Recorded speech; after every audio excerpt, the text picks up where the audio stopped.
Je suis Mbombo Biaga et je viens rompre le silence.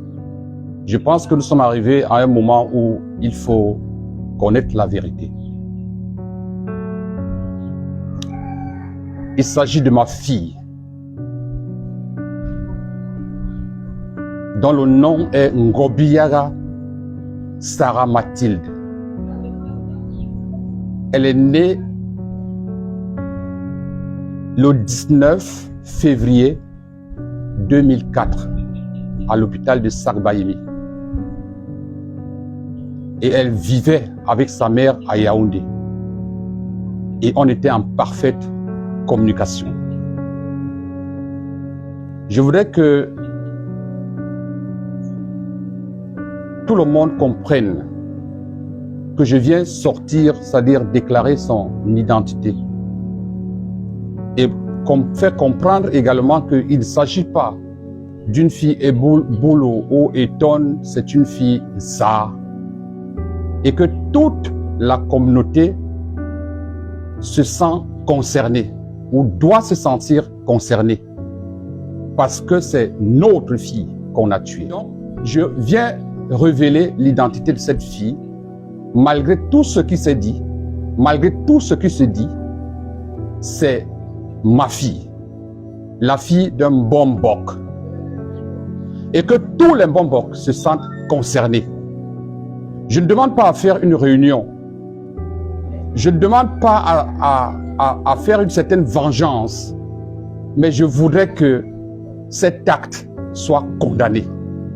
Ce qui m'amène, n'est-ce pas, à sortir, à faire cette sortie, c'est de demander de quoi est morte ma fille ou pourquoi ma fille a été tuée. Je reste sur cette question pour la simple raison que je ne sais pas si c'est à cause de moi, c'est ce que j'ai fait et j'ai fait à qui pour que ma fille soit tuée, pour que ma fille soit assassinée. Pourquoi ma fille a été assassinée? Je ne demande pas qui l'a assassinée, mais je demande pourquoi elle a été assassinée.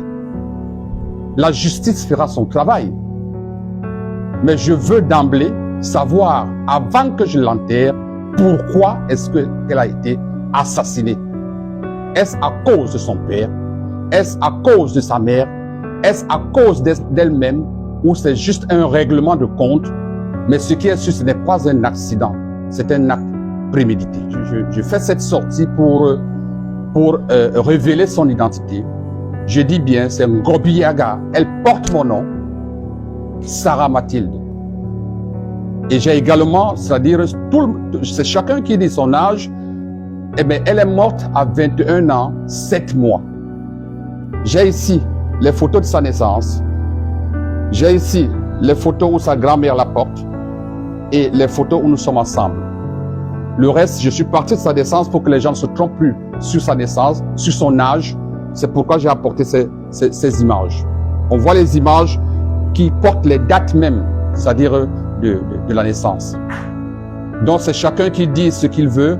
Quant à ce qui concerne la scène, ce qui s'est passé, il y a une partie de vérité et il y a l'autre, c'est-à-dire l'autre partie qui n'est pas vraie. Ma fille était une intellectuelle. Déjà, tout le monde sait qu'elle allait commencer à travailler dans une banque. Donc, ce n'est pas une prostituée. Pour qu'on dise qu'elle était avec les amis avant qu'on l'empoisonne. Non. Ma fille a été enlevée chez elle. Elle a été enlevée chez elle pour aller chercher de la nourriture dans un restaurant. Mais de là du restaurant, elle a été détournée de l'itinéraire de la maison pour se faire livrer, c'est-à-dire chez un bourreau. Et c'est de là qu'elle est sortie morte, avant qu'on la jette dans un hôpital.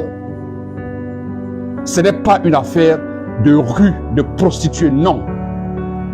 Ma fille ne l'est pas. Ma fille ne se drogue pas. Moi-même, je ne me drogue pas. Mais on doit comprendre une chose. Chacun est libre de dire ce qu'il veut. Mais le vrai problème, c'est que dans le Mbok Massa, même si vous êtes un chasseur, il y a des animaux dans la forêt qu'on ne tue pas. Vous êtes un pêcheur, il y a certains poissons qu'on ne tue pas. Il faut donc comprendre que même dans la vie, il y a des sangs, c'est-à-dire des sangs qu'on ne tue pas. Donc il n'y a pas de raison que vous avez l'habitude de faire quelque chose. Nous, quand on allait à la pêche, quand on pêchait le poisson courant, on le rejetait dans l'eau. Sinon, toute la pêche était gâtée. Donc il faut comprendre que là où on est arrivé, c'est on a atteint la limite. On a atteint la limite. Je ne fais aucune menace, mais je dis, cet acte doit être condamné. Pas seulement par la communauté, mais je dis par le monde entier. Parce que ce n'est pas juste. Détruire un enfant de cet âge, c'est comme détruire la nature.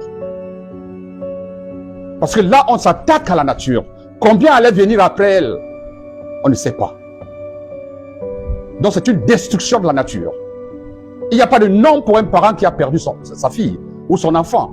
Il peut avoir un nom pour un enfant qui a perdu son père, sa mère, son parent, ou une femme qui a perdu son mari, un mari qui a perdu. Mais pour un parent qui perd son enfant, jusqu'à aujourd'hui, les plus grands dictionnaires n'ont pas encore mis un nom pour cela.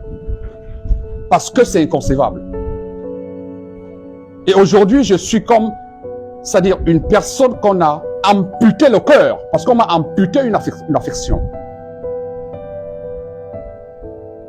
Donc j'ai une amputation, c'est-à-dire cardiaque.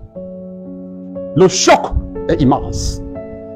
Et ça doit se faire comprendre de partout dans le monde que c'est un acte ignoble. Que si la personne qui a commis cet acte reste encore cachée, qu'elle se dévoile pour me dire pourquoi il l'a fait. C'est pas moi qui condamne. Je laisse la tâche, c'est-à-dire à la justice et aux autorités. Mais moi, je veux savoir pourquoi on l'a tué.